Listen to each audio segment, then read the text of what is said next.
আম্মাকে হজ করাইলাম, আমার বড় বোনকে হজ করাইলাম, আমরা ছেলে মেয়ে, তারপরে আমাদের পরিবার টোটাল 9 জন।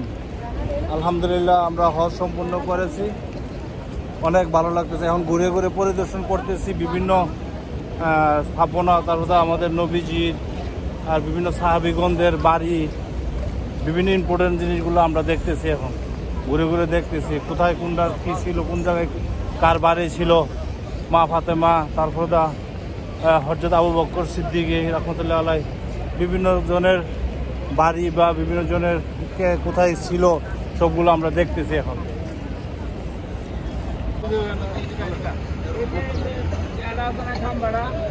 পিলারটা লাল স্টিলের খাম্বাটা, হ্যাঁ, এটা করার মধ্যে মহিলাদেরকে জীবন্ত কবর দেওয়া হইতো। আচ্ছা, এই জায়গাটা আপনাদেরকে জীবন্ত কবর দেওয়া আগে মেয়ে হইলে জীবন্ত কবর দিত না, শুনছো না? হ্যাঁ, বুঝছো, কবর দিত এই জায়গাটা। হ্যাঁ, না কবর এখানে মধ্যে কবর দিত আর কি। আগেকার যুগে ওই যে মেয়ে হইলে জীবন্ত কবর দিত, এখানে মেয়ে বাচ্চাদের নবীজি আসার পরে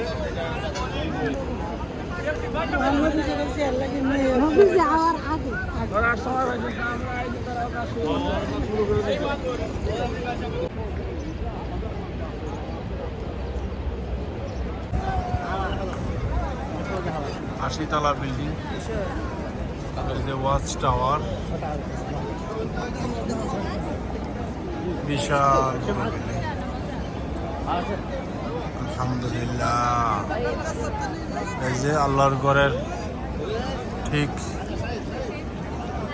পূর্ব পাশে অবস্থিত, যেটা হলো আমার আল্লাহর ঘর, এটার ভিতরে তার অপোজিট পাশেই এই যে ওয়াচ টাওয়ারটা এই যে দেখতে পাচ্ছেন, দেখালো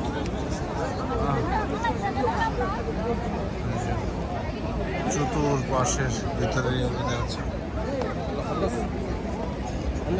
সুবহানাল্লাহ, সুবহানাল্লাহ, আলহামদুলিল্লাহ, লা ইলাহা ইল্লাল্লাহ। জেরিন, সামিরা, আশরাফুল এই যে ঘুরতেছে, আল্লাহ ঘরের বাড়ি দিয়ে ঘুরতেছে। আপা, আম্মা, জেরিন, জেরিন, সামিরা, জেরিন কই?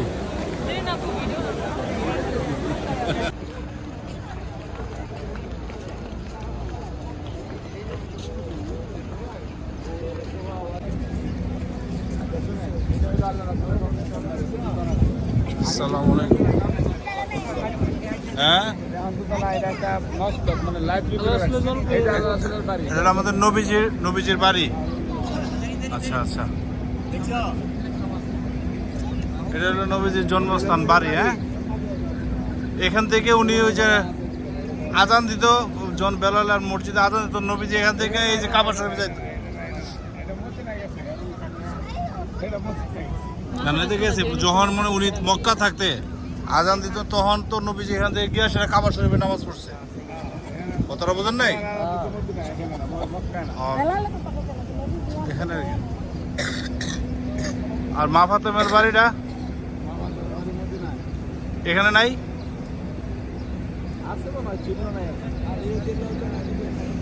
হ্যাঁ,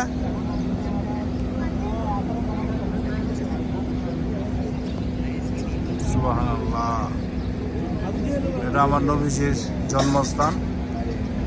এই বাড়িতেই ছিলেন আমার নবীজি। এটা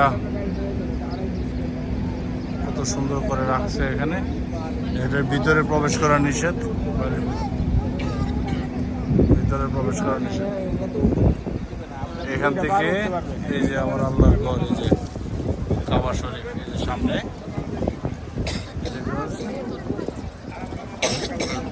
আলহামদুলিল্লাহ, আচ্ছা শুনেন, হ্যাঁ এইটা হলো আবু জাহেলের বাড়ি, যে বাথরুম করে রাখছে, যে এই যে এটা বাথরুম করে রাখছে, এইটা হলো আবু জাহেলের বাড়ি। এই যে চারতলা আবু আছে। বাথরুম, যত বাথরুম করতে পারি আমরা, বাথরুম করতে পারে, কোনো সমস্যা নেই। শেষ করে দেবে।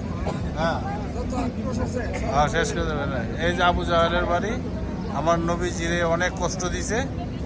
হ্যাঁ, এখন এই জায়গাটাকে সরকার নির্ধারণ করছে শৌচাগার হিসাবে। এই যে আপনারা দেখতে পাচ্ছেন, এখানে প্রায় 4 তলা, নিচেও আছে 3 তলা, উপরে 1 তলা, আমরা 4 তলার মধ্যে আছি প্রায়। তো এখানে গণ শৌচাগার হিসাবে আবু জাহেলের বাড়িটা পরিচালনা হচ্ছে।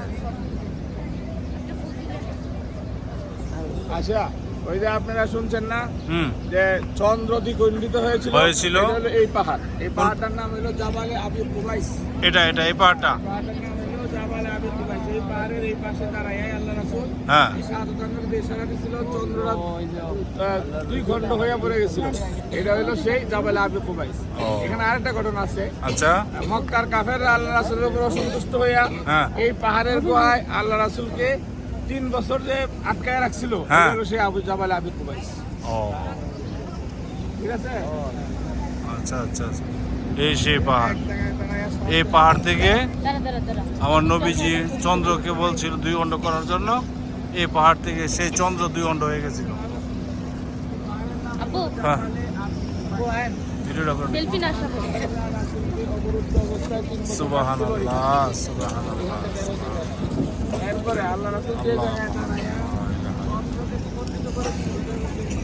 হ্যাঁ